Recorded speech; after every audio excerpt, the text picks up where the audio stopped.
This is Elvis Online, and I'm Joe Krein, and I have somebody who was a part of the inner circle and a close friend to Elvis Presley. I have Sam Thompson. Sam, how you doing? Joe, I'm doing great. How are you doing? Yeah, I'm doing pretty good. Hey, let me ask you a question. Where were you born and raised? Memphis, Tennessee, North Memphis. I'm a little younger than Elvis. I was born in '48, but I grew up in North Memphis. Went to Guthrie Elementary School, which is where Elvis used to play football. And we used to joke about it, but Red West and Jerry Schilling and Elvis and I all lived probably in George Klein. We lived within maybe one or two streets of one another, maybe a 5 block radius of North Memphis most of our lives.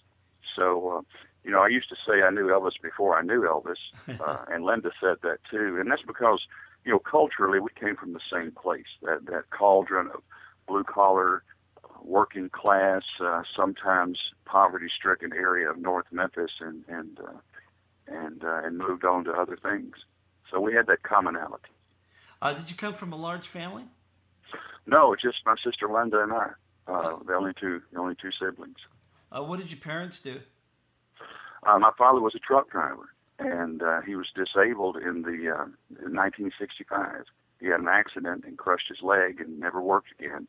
And my mother was a homemaker. So we struggled, and in fact, we lived in subsidized housing. My grandparents lived in the Lauderdale courts at the same time Elvis lived there. And my parents were forced into subsidized housing for a period of time, and then were able to move and get an apartment. And in fact, Elvis bought them a home. Now, what did you want to do when you grew up?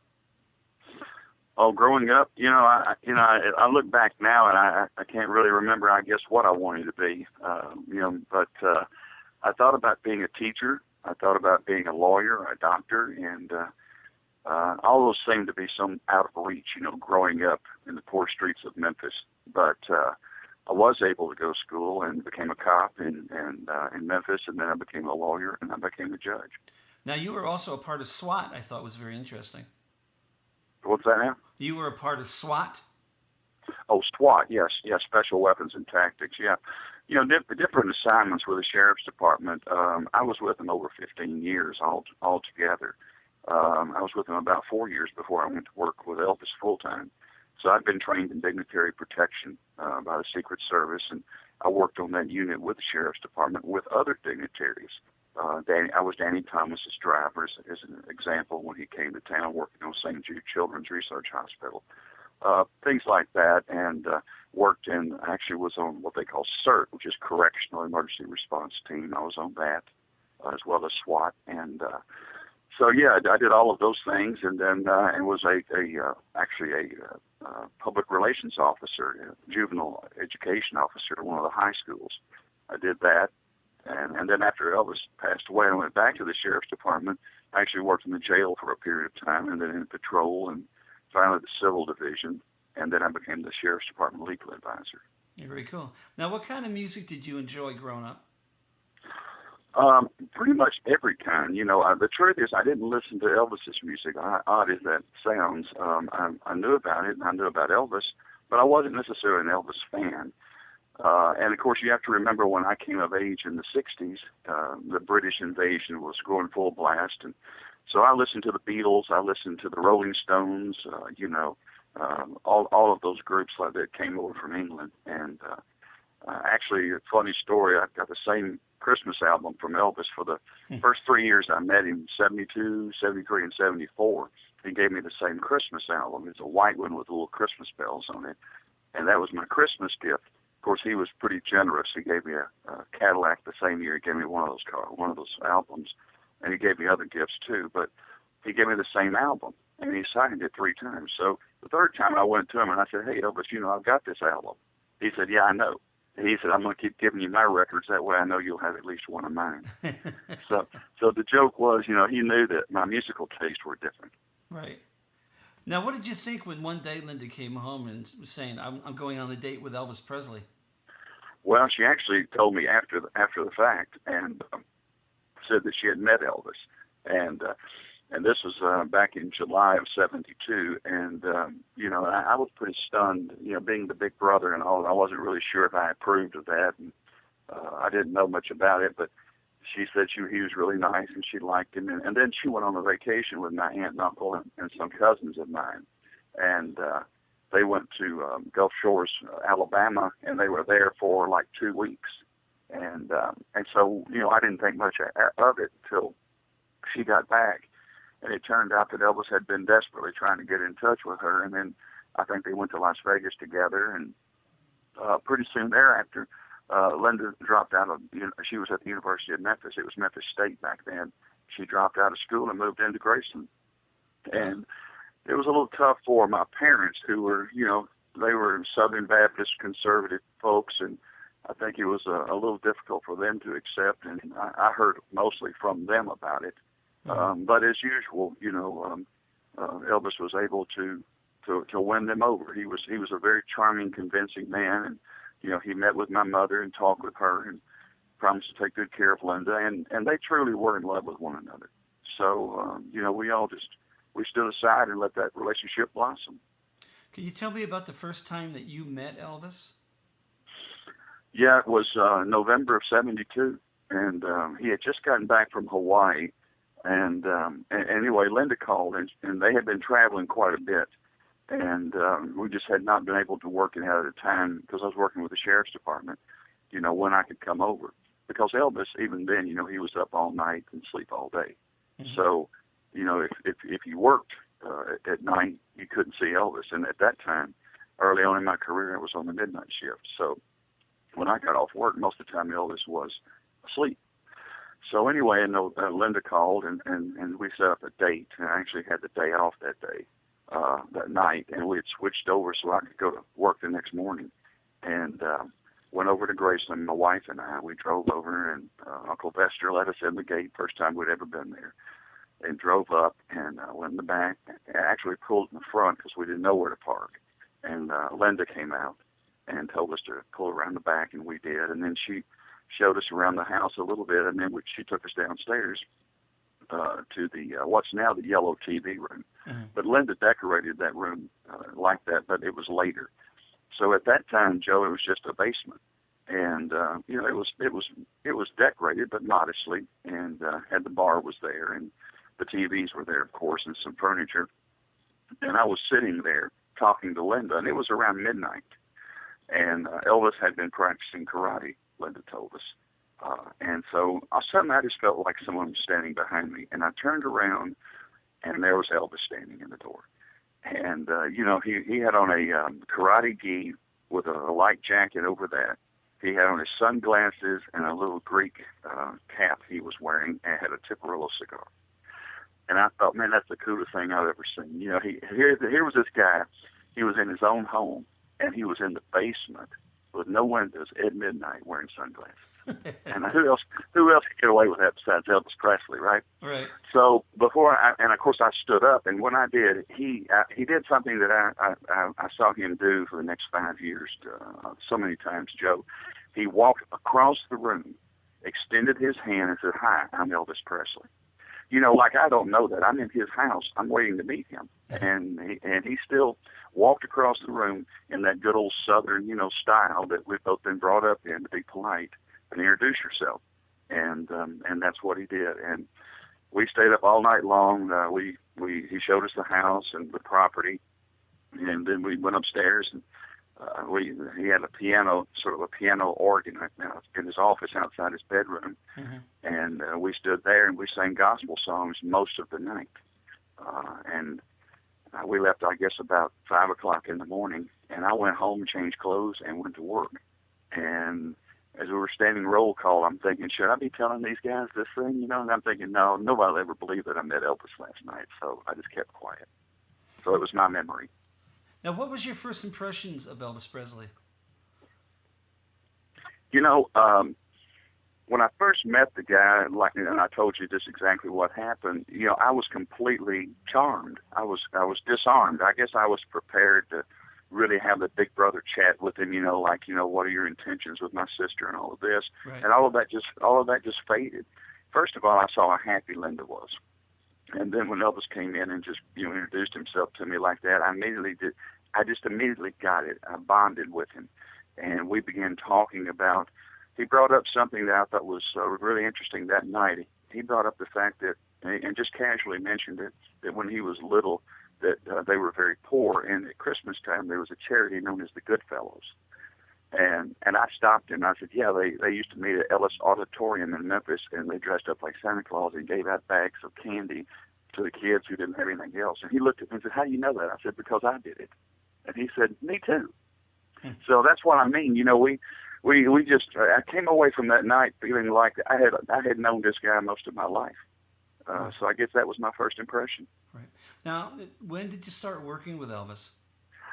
Well, you know, in 73, I actually went by Stack Studio in 72, and at his invitation in December of 72, and was there when they did the second part, I guess, of the Stack's recordings, and he wanted me to go to Aloha with him, and I had planned to go, and it just didn't work out. I'd only met him 2 months before. And most of the people at the sheriff's department didn't know that I knew Elvis, and it was very difficult to get off work at that particular time. So I now regret that deeply. But back then, you just didn't know, you know, how momentous these things would be. So I didn't get the chance to go to the Aloha from Hawaii special with him, but I was with him right up until he went. And we were immediately with him when he got back, and he was so excited and babbling and telling us all about it, so you know, I actually went on tour with him I think it was February something like that of 73, just like tag along on one of the tours. And then in March of 73, I was actually injured in a fight at the jail and was in the hospital.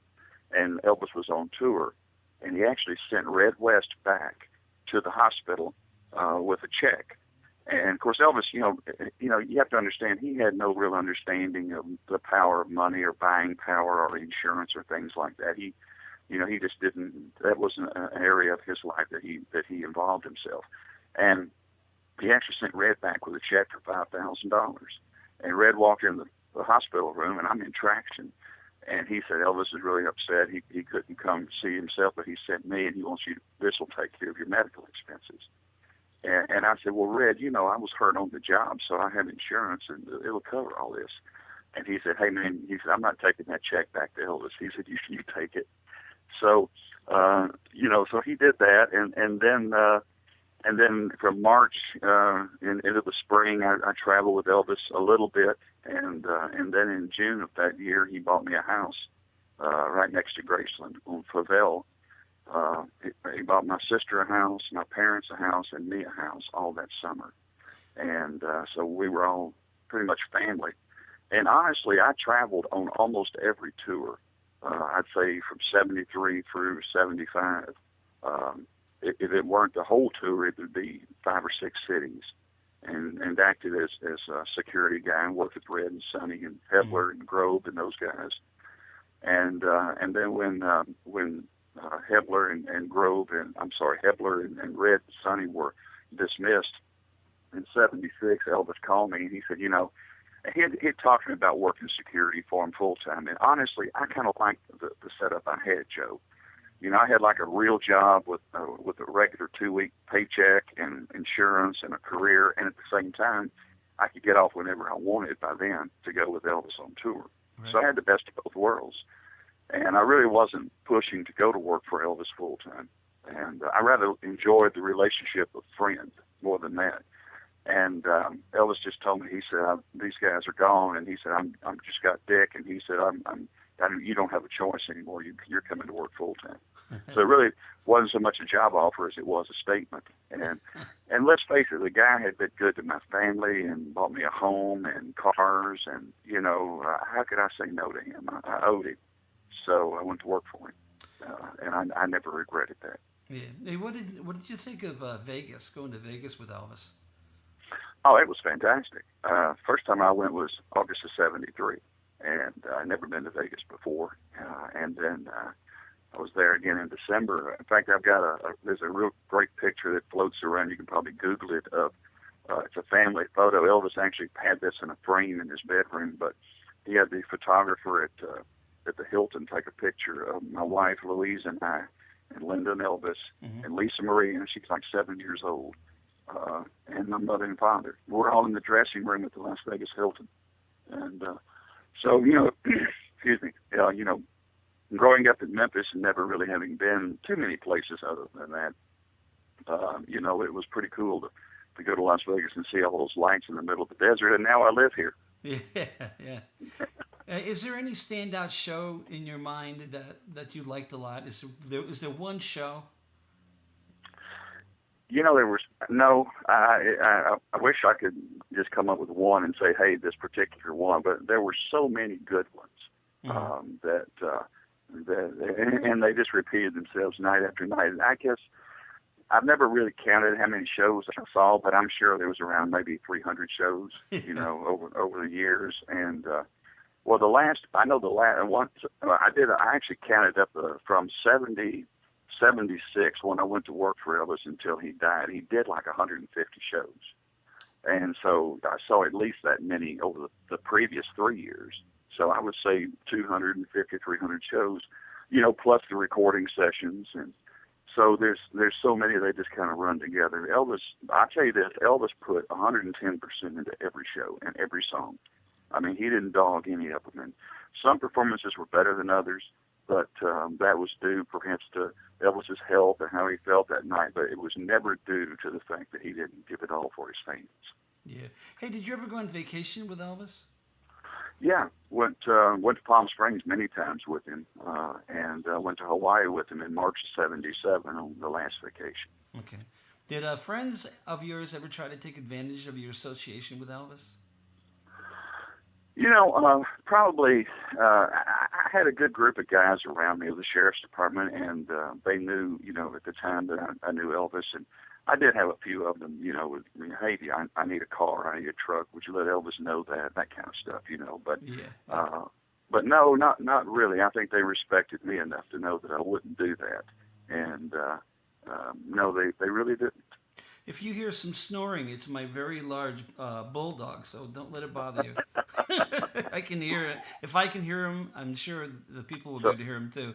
So it's not won't be. I'm not boring you, Joe. It won't be you. No. Won't be you going to sleep. You're going to blame your dog, right? No, it's not me story. Hey, any story of female fans trying to get to Elvis that you can tell us? Oh, quite a few actually. Yeah, there was, and again the cities blur together, but we were somewhere in the Midwest, and and Elvis was singing, and I frankly just missed this girl. She was a little slight, was a woman actually, but she was fairly slight, and she was just able to bound up on the edge of the stage, and I just missed her from my position, and she ran full speed and into Elvis, and he was standing singing in a spotlight, so he really couldn't see around him.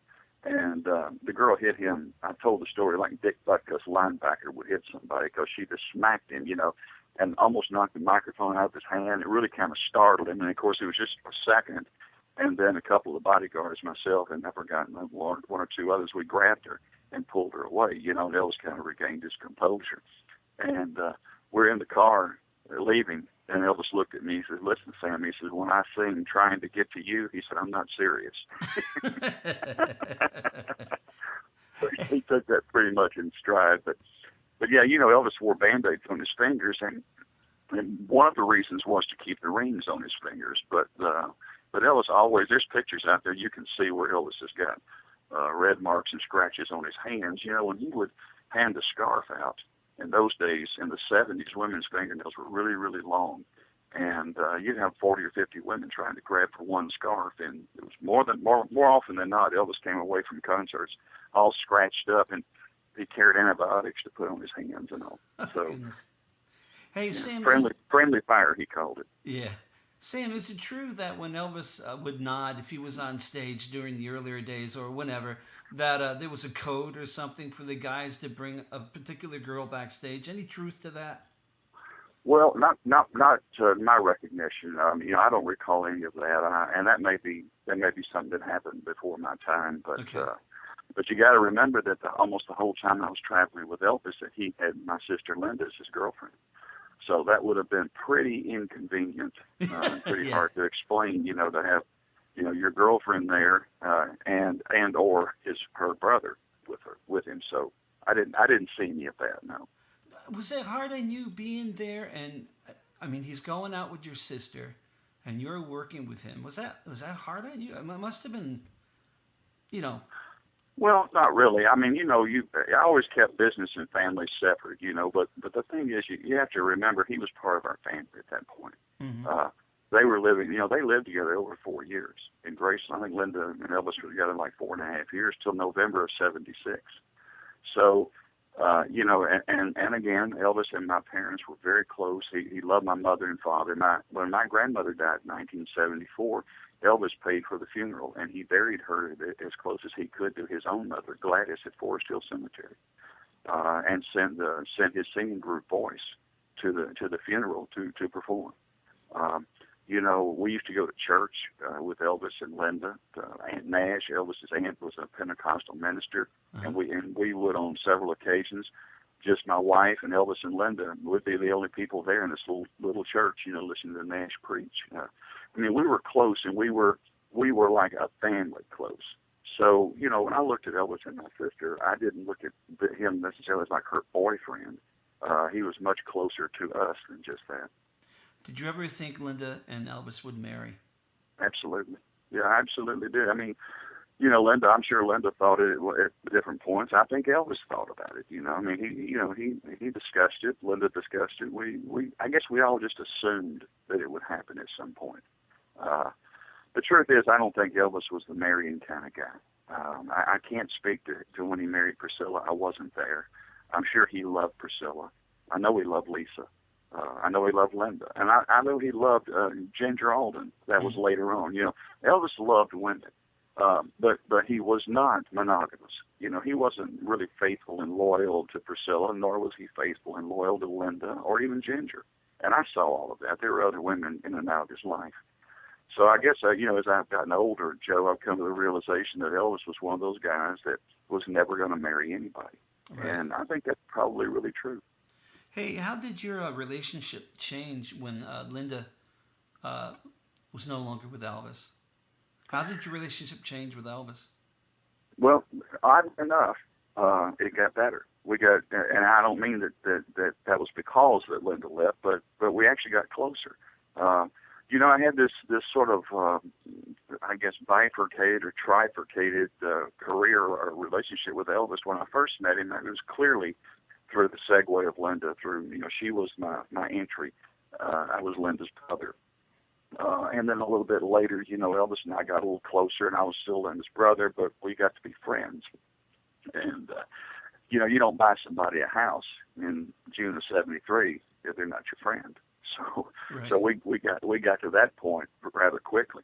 And then we began to travel with him, and he began to rely on me and realize that I knew what I was doing from a crowd control and security perspective. And so I became more of a confidant, but I'm still Linda's brother. And then there was that period of time that I actually worked full-time for Elvis and was an employee and also Linda's brother. And then suddenly Linda was gone in November of '76. And I actually went to Elvis. And I told him, I said, look, I've been around you long enough. I understand that this is a position of trust. And, you and Linda are no longer together. So, I carry my resignation in my breast coat pocket in positions like this. So if you're uncomfortable with me being here, I'll leave. And he broke down, actually, and shed a tear and hugged me. And we had a moment there at the San Francisco Hilton. And he just told me, he said, I want you to stay. If you want to stay, I need you. I'd like you to stay. And so I did. And so Elvis and I actually had a whole different relationship from November of '76 until August of '77 when he died, separate and apart from Linda. And although I cherish all of my experiences with Elvis, I think I remember those the most fondly, those days. Did you get a TCB? I do. Do you remember when you got your TCB? Can you tell us? Yeah, absolutely. I got it in October of 1976 at Graceland. And Billy and Joe Smith were upstairs, and Charlie Hodge told me Elvis wanted to see me, so I went upstairs, and I was working for him full-time by then. And I went upstairs, and Linda and Elvis were there, and Billy and Joe Smith and Charlie Hodge. And Elvis called me to the bedroom, and he took a box out and he put the TCB around my neck, and he recited the TCB oath and told me that now I was officially part of the inner group.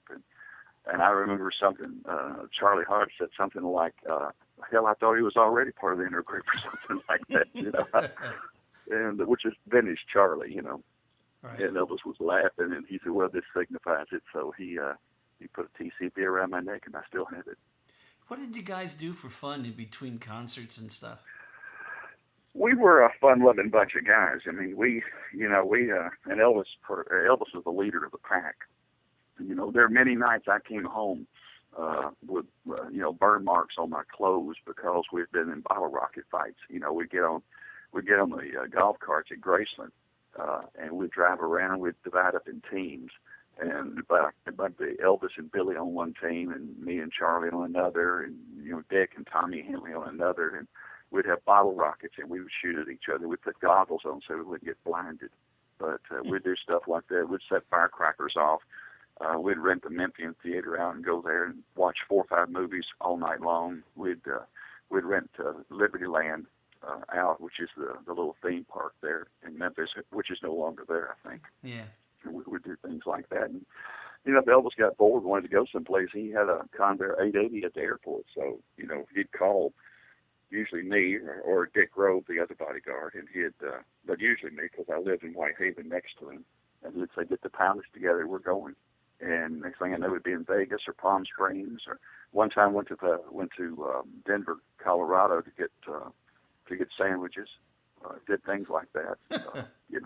So life was good. Let me tell you. Hey, why did Elvis call you and Dick Grove bookends? Well, Dick and I were both sergeants with the police departments. He was in Palm Springs, I was in Memphis, and both of us had attained sergeant ranks. I'm 6'5", a little over 6'5", and Dick's about 6'3", and we would often flank Dick, which is part of the dignitary protection that we had learned through the Secret Service. That's the way you bring dignitaries and celebrities, particularly through crowded areas, is that we'd flank, or we'd go one in front, one in back, or one on each side. And Elvis was 6 feet tall in his stocking feet, and he would wear 2-inch heels on stage, so he'd appear to be around 6'2". But most of the time we were bringing Elvis in before shows into hotels and things like that. He was just getting off the Lisa Marie, so he just had regular shoes on, and he was 6 feet tall. And every now and then he'd nudge me in the rib and say, "Don't stand so close, my fans think I'm taller." Things. And he jokingly called us his bookends because we were taller than him, and one on each side. Hey, what's your opinion of Colonel Parker? The Colonel Parker was a complex, enigmatic man. I learned many things from the Colonel, and I've heard a lot of negative press about the Colonel. The Colonel was a tough businessman. Back in those days, I heard the Colonel say one time. He said, "People think Elvis is an angel, and for that to happen, I have to be the devil." And I didn't know what that meant when I heard it as a 27, 28-year-old young man. But Joe, I was in the record business for 5 years. I had my own label with Warner Music Group, and looking at it from that perspective, I realized that the Colonel assumed several roles that he felt like he needed to take on behalf of Elvis. He was tough, and he was tough to deal with. The Colonel wasn't always pleasant to be around. He wasn't always necessarily what you might consider a nice guy. But that was a role that I think he assumed on behalf of Elvis. The quiet times I had, because I did travel with the Colonel quite a bit on some of these tours, and the Colonel and I actually formed a relationship. And after Elvis died and I went to law school, I had to get a letter for admission to the state bar for the state of Tennessee attesting to my character. And Colonel Parker agreed to write that letter and wrote it. And I've got the most eloquent letter I think I've ever seen written to the Supreme Court of Tennessee on my behalf by Colonel Tom Parker. So he did, and he was a very charitable man. He gave a lot of money to charity. I think in the early days he was very, very good for Elvis, instrumental in his career. I also think that as time wore on, perhaps they got, as people do with long relationships, perhaps it began taking one another for granted a little bit, and maybe they chafed a little bit here and there. But all in all, I can't really say much bad about Colonel Parker. Okay. Hey, when was the last time you spoke with Elvis? Was the morning that he died. I was at Graceland, and he went to Dr. Hoffman, and I was sitting in the dining room, had the tour sheets out. I was leaving that day to take Lisa Marie back to Priscilla. Lisa had been there for about, I think, close to 3 weeks, and she was only supposed to be there a week. So Priscilla really wanted to get her back, and we were going on tour. So Elvis had tasked me to fly her commercial back to L.A. and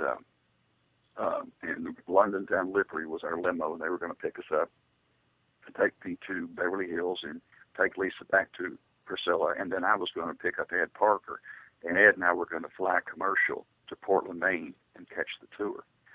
So I was there putting all those finishing touches on things, and Elvis and Ginger and I think Billy Smith, they came downstairs, and I got up to go with them.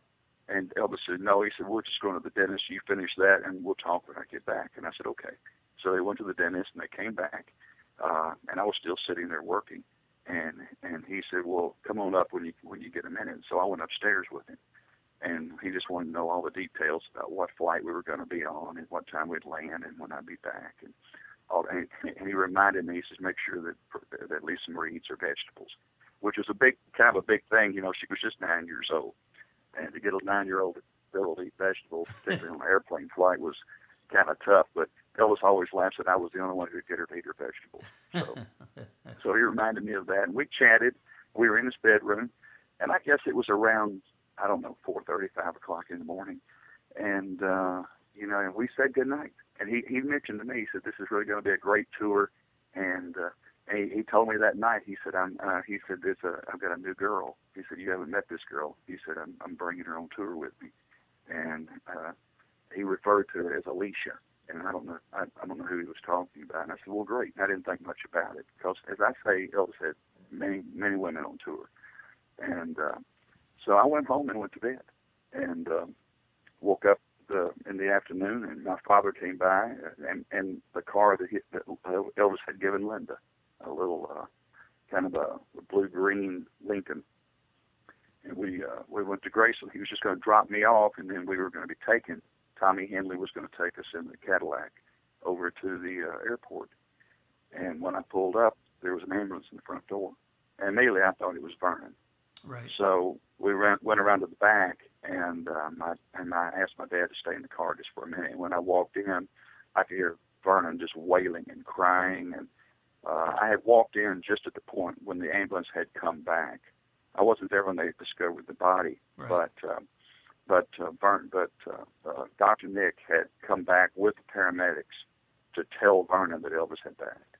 And I was there just at that moment. And Vernon jumped up and rushed toward me and hugged me and, cried and said, my baby's dead. And it was just pandemonium. And I just remember, I was numb. And I saw Nick, and I walked over and Dr. Nick, and I said, Nick, what happened? And he just shook his head. He said, I don't know. He just looked stunned. And of course, I was trying to regain my senses of what was happening and what I should be doing. And suddenly I remembered, hey, there's a 9-year-old girl here whose father just died, and she's not charged today. So I began looking for her through the house, and I heard her little voice, and she was in her grandmother's room, Dodger, Minnie Mae, who had a ring right in his farewell. And I could hear Lisa Marie say, no, really, Linda, he's dead. They told me my daddy's dead. And so I walked up to her, and I took the receiver, and I heard Linda's voice on the phone, and she was her nickname for Lisa was Goober Nickel. And she was saying, oh, no, little Goober Nickel, he's not dead. I'm sure he's okay. And I said, Linda. And when I did, Linda threw the phone against the wall. And when she regained her composure, she picked it up and she said, is it true? And I said, yes, it's true. And you need to come home. But I think about those days, and I think, now here's a 9-year-old girl who had not seen Linda or talked to her, I guess, in almost a year, since November of the year before. And she, by memory, knew Linda's phone number, and she was the first person that Lisa Marie called was my sister. It must have been very hard on all of you during the time for the funeral and that. It had to Very be. difficult. Go ahead. No, I was just saying it's very difficult. Yeah, I mean, you go, Elvis died on the 16th, and you know, the 17th we had the viewing, and the 18th the funeral. I think I slept maybe 2 hours over the next 3 days. Of course, I was young, and you know, I had my police training, and I was used to, and with Elvis too, I was used to staying up long hours, you know, and without medication, I might add. But you know, but even then, it was very difficult. It was draining emotionally. Did you have a chance to say goodbye to him yourself? Oh yeah, I did, and you know, I think that's important to do that in some way. When you have a loved one pass away, you know, if you can't say goodbye before they go, then you should have a chance after. And I did. You know, when they brought his body back on the 17th from Forest Hill and leave it in the state, you know, we all had a chance privately to file by and say something to him and touch his hand. And of course, then we had the public viewing that night. And I stood behind the casket. Dick and I and Al Strada were the three. We stood behind the casket, and we were there the whole time. I don't think my legs had ever hurt that bad, Joe. But we stood at the base of the stairwell when all the fans filed through, and finally around 6:30 or so, we just shut the gates. It was just pandemonium. And so that night, that was the night then that Carolyn Kennedy came back to pay her respects. And, you know, and Priscilla and her family were there in Vernon, and they were all staying at the house that night. So Priscilla came to me the night of the 17th, and she asked me to clear the room, and she said, you know, we're just exhausted. We need to get some sleep. So I had to be the bad guy and go around and ask everybody to please go ahead and say their goodbyes because the family needed their rest. So after everybody went to bed, Dick and I were the two bodyguards, so we divided the shift. I took the first one. So from midnight of the 17th until 5 a.m. the next morning, I sat next to Elvis's open casket. As I say, it was me, a pot of coffee, and an 870 Remington pump shotgun. Oh, and because it was the night that we had police all around the house because there were threats to steal the body. oh my goodness. And we've been made aware of that. And in fact, there were arrests that were made. I think 5 guys were arrested because they actually had tried to hatch that plot. But we were aware of it, and I wasn't going to let that happen. So everybody was in bed. It was just me and Elvis with an open casket, and I sat right next to him. So I had plenty of time to say goodbye to my friend. Now, were you there when they brought the body back from Forest Hill and then buried it at Graceland? Yeah, I was in charge of the detail. I had gone back to the sheriff's department. Of course, the funeral was the 18th, and I wasn't a pallbearer, but I was one of the guys that carried the casket out of the front door after the service on the 18th because it was so heavy. And just as we were walking through the front door at Graceland, you may have already heard this story, but those oak trees in the front, about 30 feet up, an oak tree snapped, a limb broke, and it sounded almost like a crack, like a shotgun. It just popped, and everybody stopped, and the limb came down and crashed right on the driveway, right between the cars. And we just stood there for a second because Elvis loved Graceland, and he always wanted to come back to Graceland. You know, he looked forward to, he used to say the best part of every trip, every tour was coming home, you know. So we knew that, and we just stood there for a second. And Lamar Fike finally, he had a little witty line. He said, well, I guess you just had to have the last word, didn't you? So we all laughed. We slid the casket into the hearse and went to the funeral home. And my task that day was to assist Vernon. And you can see the casket going up, and then you can see my bushy hair in the back, and I literally was holding Vernon Presley up. He was just in really, really bad shape. Yeah. Were you a part of bringing the casket back home to Graceland after the... Oh, yeah, I'm sorry. Yeah, you did ask me that earlier. Yeah, I apologize. I digressed. But, yeah, I had gone back to I was the first of the Mafia, Memphis Mafia Inner Circle, whatever you want to call it. I was the first one to leave. 2 weeks after Elvis died, September 1st, I was back in a sheriff's uniform. And, you know, Vernon talked to me about staying on and working, you know, security at Graceland. But I just told him, I said, you know, I've got a career to go back to. And Elvis and I had actually talked about me going back to the sheriff's department because I told Elvis I wanted to go to law school. And, I used Jerry Schilling as sort of an example. I said, Jerry left and went to film school, and you're still friends with him, and I'd like to have that kind of relationship. And he liked that idea. In fact, he even told me, he said, I'll pay for your law school. And I thought that was generous. And so that was our plan, of course, until he passed away. Right. But I did go to law school, and actually I sold a guitar that Elvis gave me, and it paid for my law school. So I tell everybody Elvis put me through law school indirectly. Right. But I was back with the sheriff's department, and Vernon Presley called me, and we stayed in pretty close contact. And he told me what was going on, and he said that his lawyer, Beecher Smith, was working on moving Elvis's body back, and he wanted me to head up the detail and wanted me to be there. And I told him, well, he'd have to call the sheriff, and he did. The sheriff called me in, and it was Gene Barksdale. And so Dick, by that time, Dick Grove had become the director or chief of security there at Graceland, just on the grounds after Elvis's death. And so he and I, we liaised and worked together and put it all together, and I was in charge of the sheriff's department, the police officers, the security, and all of that. Mm-hmm. And that was in October. And it was in the evening, and it was cool. There was a little mist in the air. It was a bit surreal. We took Gladys's body out of the ground first and put it in the mausoleum. And then as it got dark, and under the cover of darkness, then we put both bodies in cars, and we took them out of Forest Hill and the back way through Graceland. O.C. Davis, our guard in the back, Lottie's husband. Lottie was one of the cooks, and O.C. was the guard in the back, and he led us in the back. And we wound our way in. There weren't very many people. They'd already dug the graves. Right. So we just supervised. Vernon was there, and a few others.